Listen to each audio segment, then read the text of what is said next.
Nous en sommes rendus à la dernière partie du chapitre 12. Alors, 12.4, ce sont les mesures manquantes dans tout ce qu'on a vu dans le chapitre 12. Tu te souviens d'avoir vu des mesures manquantes dans l'aire des figures du trapèze, du rectangle, du parallélogramme, du triangle, du losange, pardon. J'aimerais que tu viennes écrire à côté, s'il te plaît, de déterminer une mesure manquante. C'est comme nos notes de cours 10.3.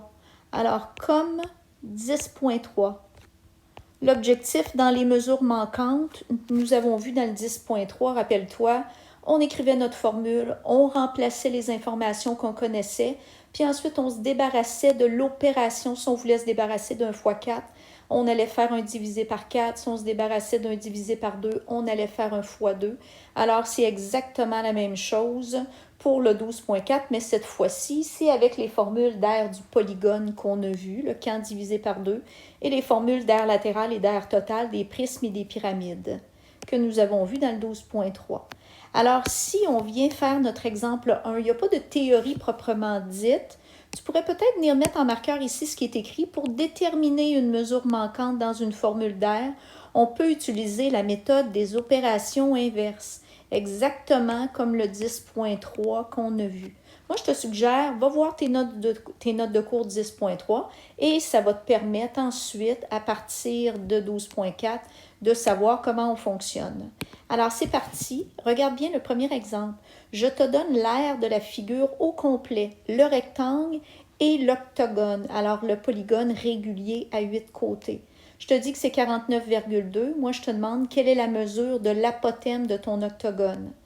Alors, on se rend compte qu'on a absolument toutes les mesures pour être capable d'aller calculer l'aire du rectangle. Premier calcul. Tu vas me faire l'aire de ton rectangle, base fois hauteur. Ta base est de 3, ta hauteur est de 2. Ça te fait 6 cm² pour l'aire du rectangle. Si l'aire au complet du rectangle et de l'octogone est de 49,2, en deuxième, pour avoir l'aire de l'octogone, tu vas aller faire ton 49,2 moins ton 6 et ça va te faire 43,2 cm².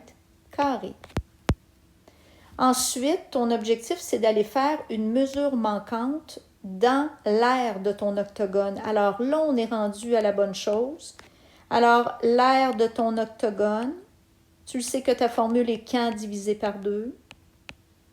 Et là, tu vas remplacer. Tu remplaces l'aire de l'octogone, parce que tu as trouvé qui est 43,2. La mesure du côté de l'octogone, on se rend compte que c'est exactement ça qui est de 3 cm. L'apothème, c'est ce qu'on cherche. On va laisser A.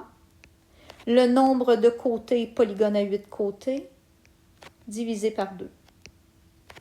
Alors, ton objectif, rappelle-toi, les mesures manquantes de 10.3, tu vas aller te débarrasser d'un divisé par 2, fait que je vais aller faire un fois 2 des deux côtés.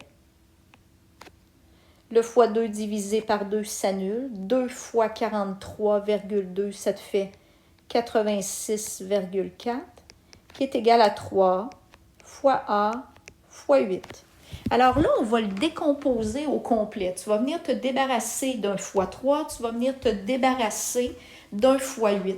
En classe, je vais te montrer comment te débarrasser des deux en même temps. Là, l'objectif, c'est que je veux vraiment le décomposer au complet pour que ça soit clair dans tes notes de cours. Ça veut dire que tu veux venir te débarrasser. Tiens, on va se débarrasser du fois 8 en premier. Alors, je vais aller faire, je le fais en même temps que toi, 86,4 divisé par 8. Donc, ça te fait 10,8. Je vais aller diviser par 8 des deux côtés. Alors, 8 divisé par 8, ça s'annule. Donc, 86,4 divisé par 8, ça fait 10,8, qui est égal à 3 fois A. Et là, tu veux te débarrasser d'un fois 3, je divise par 3 des deux côtés. 10,8 divisé par 3, ça te fait 3,6. Alors, ton apothème est égal à 3,6 cm. Donc, voici ta mesure manquante que tu cherchais dans ce petit exemple-là. Rappelle-toi, l'objectif, c'est de te débarrasser de ce que tu veux plus du côté de ce que tu cherches. Nous, on cherchait le A. Alors, je me suis débarrassée du divisé par 2. Je me suis débarrassée du fois 8. Je me suis débarrassée du fois 3. Alors maintenant, si on arrive au deuxième exemple. Le deuxième exemple,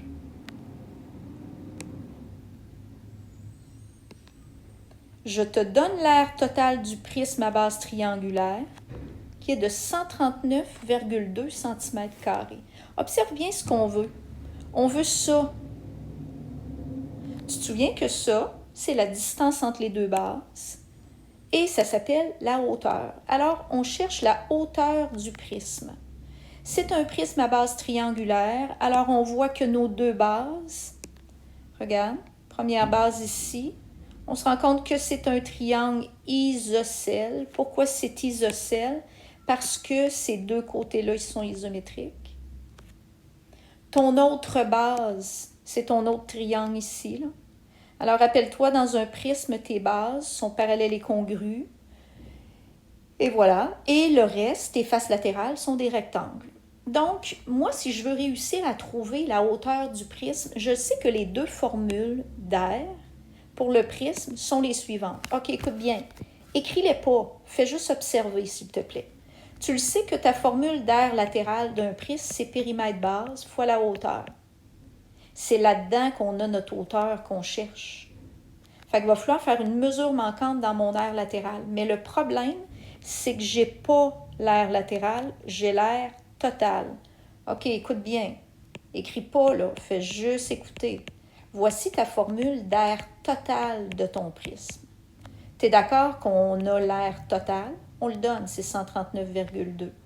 Je ne connais pas l'aire latérale. Mais est-ce que je suis capable d'aller calculer l'aire des deux bases de mes triangles? Oui.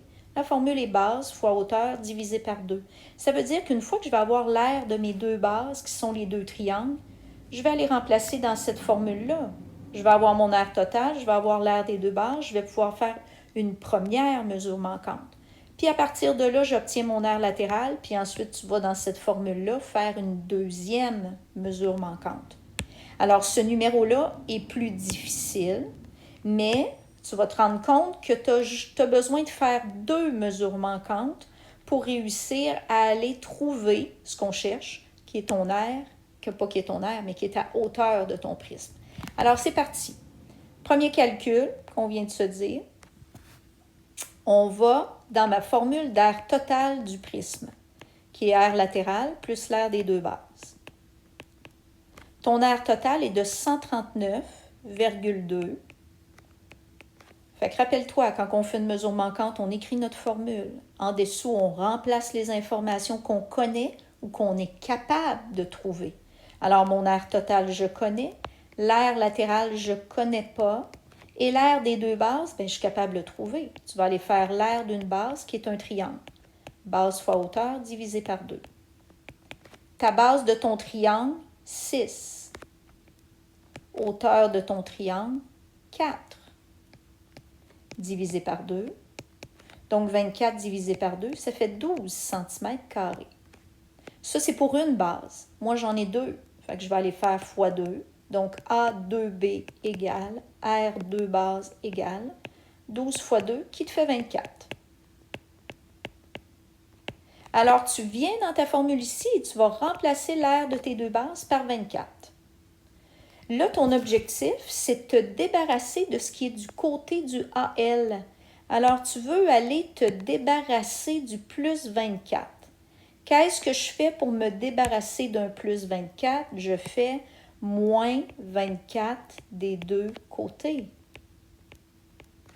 Plus 24 moins 24, ça s'annule, ça fait 0. Et là, je vais aller calculer 139,2 moins 24. Et ça va me donner 115,2 cm². Et ça, c'est mon aire latérale. Donc, c'est pas ce que je veux, l'aire latérale. Je veux la hauteur. Mais tu sais que ta formule d'aire latérale, c'est périmètre base fois hauteur.